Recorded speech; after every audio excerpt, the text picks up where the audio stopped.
good afternoon, welcome back sa ating channel na It's a Trap. So kung yung unang video natin na nauna dito ay about sa dapat nga kung anong advantage ng peat moss or coco peat sa sphagnum moss. Ito naman yung part 2.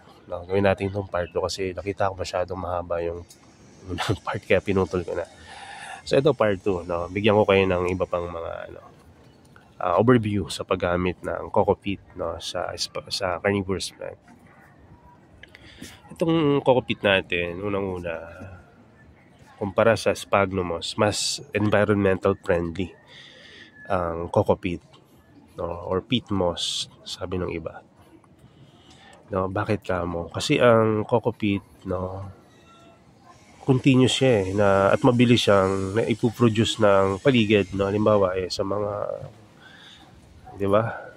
Sa Pilipinas napakaraming puno ng buko, di ba? Palm tree. Mula Luzon, Visayas, Mindanao, buong Pilipinas meron nun. Pero ang sphagnum moss, isa lang ang alam ko meron nito, sa Benguet, sa Mountain Province. At kung meron man sa Mindanao, hindi ko alam kung sa mga ibang mga bundok doon, meron talaga kasi wala pa akong iba nakakit na bundok na meron ito. Hindi po nagka-carnivorous plants. Alam ko nang may moss na sphagnum moss sa Benguet kasi nag-hiking ako dati bago pa ako mag-carnivorous plants. Bago pa ako mag-college dati. So, dun lang, hanggang ngayon, dyan yung supplies na galing ng mga live natin dito. So, ibig sabihin, mas sustainable tong coco peat. Pero bakit sir, gumagamit kayo ng sphagnum moss perlite ngayon? Kasi sa totoo lang, yung mga nag-aalaga ngayon, mas gusto nila yung mas stable at mas, sabihin natin, walang masyadong problema. Parang noodles, just add water. Parang ganun ang gusto nila. Pero kung may encourage ko kayo, gumamit kayo ng coco peat. So, dahil unang-una maganda to sa plants, pagka malaki na yung plants, pwede nyo namang ilipat sa sphagnum moss and perlite. Sir, bakit pa namin ililipat? Baka kasi mas gusto nyo yung medium na yon, di ba? Pero mabilis kasi makapagpalaki ng halaman tong coco peat, na process, hindi yung coco peat na as in coco peat na mabibili mo kung saan-saan lang. Process dapat. At yung process na yun, nandun nga sa video natin, sa mga first 20 videos natin. Natayo ko na yung paliwanag ng mahaba kasi ang haba nun kung sakaling ma-mute ko lang gagawin ulit. Pero hindi naman naka-mute yan, mukhang may audio pa naman yan kahit na ilang taon na yan nandyan sa playlist natin. So, ang coco peat, hindi rin yan accepted sa international carnivorous plant ng mga group. Dahil sinasabi nila na hindi daw pwede ang coco peat na yan dahil punong-puno ito ng tannins, which is tama sila dun sa maraming tannins. Pero pwede mo naman siyang iproseso para magamit mo as medium. Pag natutunan mong magamit ng coco peat as a medium at ginawa mo yung video natin nung una, ibig sabihin nung nung ilang years ago, yung mga first 20 videos natin doon about sa paggamit ng coco peat. Matututunan mo doon na kahit anong medium na maisip mo,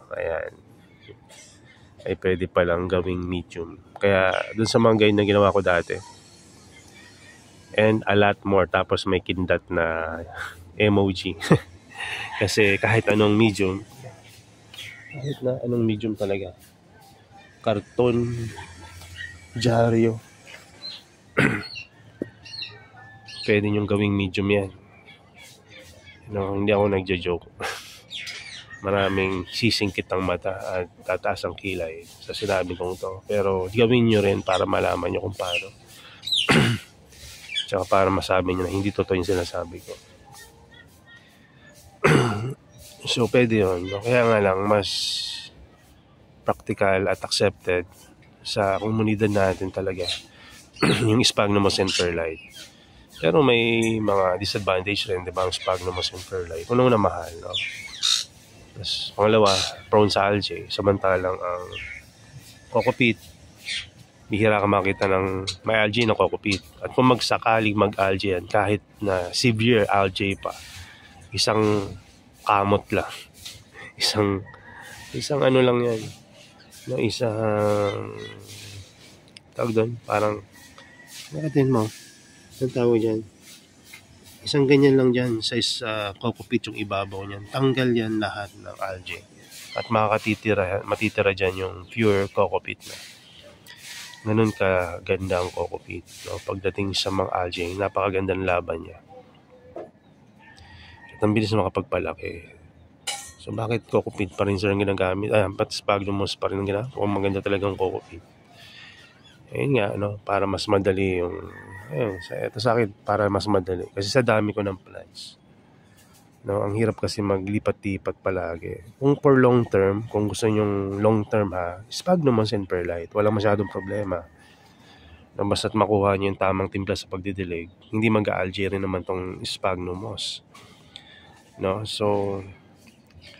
ang sinasabi ko lang, dahil nga ni-request tong video na to, may options kayo, no? Lalo na kung kayo nasa mga lugar, like for example, sa isla, or like nasa Palawan kayo, or Batanes, no? Na wala naman kayong mabilan dyan na sphagnum moss, no? So, pwede kayong gumamit ng kokopit, no? Kaya, alam nyo ba, isa sa mga dahilan kung bakit ako, kung paano ko na-discover yung kokopit dati and other medium na sinasabi ko doon sa ating mga guide yan sa una, no?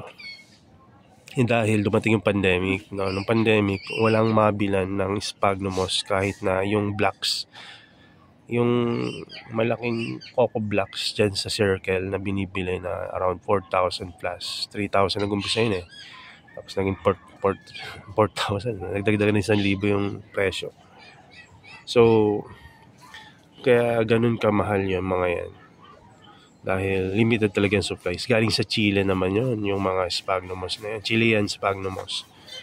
No? So, duruin nyo, ang mamahal. No? Kaya kokopit, mas mura, kaya lang no, maproseso. No? Pero kung nasa probinsya kayo at pwede nyong gatong na lang yung pagpapakulo doon sa kokopit, pwede nyong gawin yon. No, sa paghuhugas nyo, may mga libre namang patubig dyan, pwede nyong hugasan. Actually, pwede nyong gawing business yun. No, kokopit, medium, no, pang carnivorous plants. No, napakuluan at nahugasan, mababa yung TDS. So, isa yan sa mga na-invento natin na medium dati. At maniwala kayo sa hindi, binili yan ng mga sa community natin dati. Mga lolo na sa pagka-carnivorous plant, bumili, nakita nila na okay, no? Naghahanap pa nga sila, wala na tayong maibigay. Dahil hindi na tayo gumagawa nun ngayon, no? Baka pagkakataon nyo na, no? Kung nandiyan kayo sa mga probinsya nyo, tuturuan ko kayo kung paano nyo gagawin yun. May video rin tayo dyan kung nahiya kayo magtanong sa akin. So, ayan, no? So, ano naman ngayon, no? Ang disadvantage ng paggamit ng kokopit. No, ito naman disadvantage. Unang-una, hindi yan acceptable talaga ng ibang mga nag-aalaga ng carnivorous plants. Pagtatawanan ka, pag-uusapan ka sa GC at kung ano-ano pa. Dahil dyan sa ginagawa mo. Baka makarating pa sa international community ang pinagagawa mong paggamit ng kokopit. No, which is nangyari din sa akin dati. So, mahirap kasing baguhin yung nakasanayan na, lalo na kung sila yung mga matatagal na nag-aalaga. Kasi alam na rin naman nila talaga yung best sa carnivorous plant. No? Kung gusto mong palakihin na mabilis yung plants mo, no, ayun nga, gamitin mo yan sa umpisa. Pero pag malaki na, i-transfer mo na. Kasi sa amin ng iba, ito yung observation nila doon sa mas matagal pa sa atin nag-aalaga. Gaganda yan sa umpisa, pero mamamatay rin yan agad after a year or 2, which is, I think, mangyari yun kung pababayaan mo. Sino ba naman yung nag-alaga ng plants na yung kanyang medium ay hindi niya nire-repat yung plants niya after a year or more, no? Ito, kahit na sphagnum moss ang gamit ko, nagre-repat ako nito, no? At least once a year. Bakit? Dahil outgrown niya yung paso niya. Pangalawa, hindi na ganun kaganda yung quality ng sphagnum moss. No, kaya nire-repat natin. At dun yung sa pagkakataon ng pagre-repat, doon natin napaparami yung halaman. Dahil malaki na yung rhizome noon o tinubuan na ng mga iba pang mga halaman na anak niya, no, sa paligid ng plants. So which is pwede mo namang paramihin uli or ibenta or ibang gift, diba? So ayun yung isa sa mga disadvantage. Pero sabihin ko sa inyo, parehas rin naman kung sa sphagnum moss. Pangalawa, no, pagdating sa shipping, medyo mahirap i-ship yung mga nasa coco peat kasi madaling makadumi yan sa halaman. Kaya nga siguro yung iba pinapadala ng V-root kasi kung peat ang gamit nila, pagka nagbalibalentong yan, no, halo-halo na yan sa plants. Bugbog na yung plants mo, madumi pa. Diba? Kaya hindi rin talaga advisable na coco peat ang gamitin pang matagalan. Ano pang disadvantage niyan? Pangalawa, nasabi ko na rin to kanina, maproseso masyado. Maaring makamura nga sa pagbili ng kumpara, di ba? Magkano yung isang sako ng sphagnum moss? No, naglalaro yan sa 3,000 to 7,000 pesos depende sa quality at sa itsura ng sphagnum moss, sa variety. Sumunod, magkano naman yung isang sako na coco peat? 25 pesos, 50 pesos, pinakamahal na yung 100, no, kung reseller. No, so napakalaki ng diferensya, di ba? Pero malaking ang diferensya, papakuluan mo naman to ng 6 hanggang 8 oras o higit pa. Bukod doon, hugasan mo rin ng paulit-ulit. At bukod doon, yung magpapakulo, yung maghuhugas nun, may effort na ginagamit. So kung hindi ikaw, babayaran mo syempre yung gagawa nun. Ako nung time na yun, ako gumagawa. Kasi na-enjoy ko yung ginagawa ko. Yung parang buhay probinsya nung time ng pandemic pero nasa bahay ka lang. No? Diba? Ang saya. So, ay ako yung gumagawa nun. Natutuwa ako sa mga pinagagawa ko sa buhay ko nun. Kasi nga, natuto ko sa ginagawa ko lang sariling research at experiment. So kaya maraming ang tumataas yung kilay dahil hindi naman ako tinuruan pero natuto ko, no. May mga ibang bagay rin na tinuro-turo rin sa akin hanggang ngayon, no. May mga tao na tinuruan ko dati na sila naman yung nagtuturo sa akin. Sabihin nila, halimbawa, eto, sir, alam mo ba magandang medium sa ganitong carnivorous plant? Ito yung nakita kong pinaka-the best sa kanila, which is very well appreciated.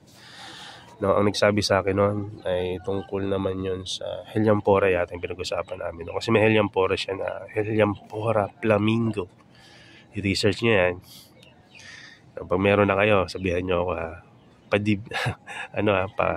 sa pengi ako ng propagation. Bibiling ko naman. Kasi napakahirap maghanap niyan. Napakamahal. Pero yun nga pala, no. Ang hirap buhayin. Pero sabi niya sa akin ito, alam mo ba sir, ang pinakamagandang medium ng Helianthera sa tingin ko sabi niya sa akin. Ewan ko kung okay lang na i-share ko to. Wala naman siya sinabi na huwag ko i-share, no. Total medyo lang siya, nagpahinga siya ngayon pero hindi siya nagquit. Nagpahinga lang siya kasi may iba siyang pagkakaabalahan ngayon. Si Sir Albert, wait lang, tingnan ko yung pangalan niya. Nakita ko siya. Tanda ko naman pangalan niya pero dinomble check ko kasi baka magkamali ako. Si Sir Albert Santos. No? So dati siya yung nagte-terrarium dati. Sumasali siya sa competition na nanalo siya. Tapos naisip niya na ilagay yung carnivorous plant sa terrarium. No? At which is very effective. Bilis niya napalaki yung pasitut na hindi lumalaki. Napapalaki niya. Tapos, ang bilis niya rin mapalaki yung rhizome. So, sabi ko, ang galing na itong taon to. Actually, yung binili niya sa akin, dumating yung time na kailangan niya ibenta yung plants dahil sa mga ibang rason, no. Binili ko sa kanya, no. Siyempre, mas mahal kaysa dun sa pag-purchase niya sa akin dati kasi mas malaki na. So, ayun ang mother plant natin ngayon ng Shenron, no. Dahil ubusan kasi tayo ng Shenron dati, na ibenta ko lahat. Tsaka ng pasitut, no. So, ayun yung naging mother plant ko. Galing sa kanya yon. So, which is galing rin sa akin. No? So, si Sir Albert Santos, sinuro niya sa akin na ito. Ang magandang medium ng Helianthera ay aqua soil. No? Yung bilog-bilog na soil. Ito, galing sa kanya to. Hindi naman soil yun eh. Parang pebbles na parang ano eh. Parang artificial. Wait lang ha. Share ko sa inyo kasi bala ko rin itry. Ito. Ito. Ayan. Aqua soil yan. Ginagamit yan sa aquarium. So maganda daw siya. Siguro dahil hindi rin siya high in minerals. No? So yan, share ko lang sa inyo. Pero hindi ko pa tested yan ha. Kung gusto nyo, wag nyo muna i-try. Tatry ko muna. Pagka okay, tsaka ko i-share. Pero bago naman yan nasabi yun, meron rin ako isang technique na nailalagay ko na sa video pero hindi ko pa na gagawa ng separate videos. Pero mahalaga rin to. Aqua soil, iba lang yung pamamaraan ko. Ang ginamit ko naman, perlite. Saan ko naman nakita yung perlite? May mga ibang secretive kasi na mga matatagal na nag-aalaga ng Cephalotus and Helianthera sa international community na hindi nila sinasabi basta-basta yung sikreto nila syempre kung paano alagaan yung mga plants na yun. Ang ginagamit lang nila ito, perlite at perlite. Perlite lang. Pure perlite. No, sir, ang hirap naman nun, di ba? Pagka outdoor ka, pag perlite, hanginin yan. Pag hinangin yan, pati plant mo uprooted. No? Pero alam nyo ba, pwede kayong gumamit nun ng perlite lang. No? Kung meron naman kayong setup na indoor, kung outdoor pero mapipigilan nyo yung hangin sa paligid, pure perlite. Ang isang ano lang yan, isang challenge lang yan. Mabilis matuyo. Kaya gagawin nyo ng paraan para hindi matuyo agad. So, sa ibang video gawa natin ang video yan. Kasi ang topic natin yan about saan, di ba? Peat moss. Kaya napalayo na naman tayo. So, ito, balik tayo sa peat moss. Ang isa pang disadvantage ng peat moss, no, eh syempre, makalat sa, medyo makalat yan. At isipin nung bibili sa'yo, baka barating yung plants mo kasi hindi nakatanim sa proper medium, no, na nakasanayan na nila. So, ayun lang naman, no? Pero kung mapapakita nyo sa kanila na mas maganda yung quality ng plants nyo kaysa dun sa iba, no? So, tingin ko, hindi naman yun magmamatter na. No? At kung makakabili naman sa inyo yung maalam, alam nila na talagang ginagamit na yun dito sa Pilipinas, yung peat or coco peat, no? Sa pag-aalaga ng carnivorous plant as medium. No? Ito bigyan pa kayo ng konting kumbaga parang tease, no? Bakit tayo naglalagay ng Maxi kung hindi pala pwede yung, 'di ba? Yung nutrients, 'di ba? Syempre sir, dapat properly 'di ba? Properly measured yung TDS noon pagka in-spray mo. Bakit hindi ba natin pwedeng gawin sa medium rin 'yon? 'Di ba?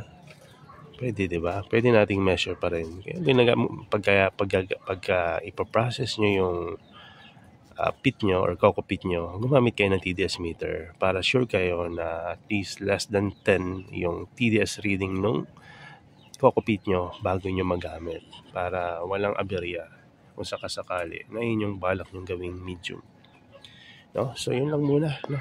At medyo marami pa tayong gagawin ngayon. Marami tayong naantalang mga trabaho kahapon dahil maaga rin akong naglikpit-likpit dito. Likpit na yan kumbaga isang matapos kong bilis kong lang to. At iniwan ko na to kasi may mga activities rin ako sa ibang mga bagay-bagay. So, yun lang muna.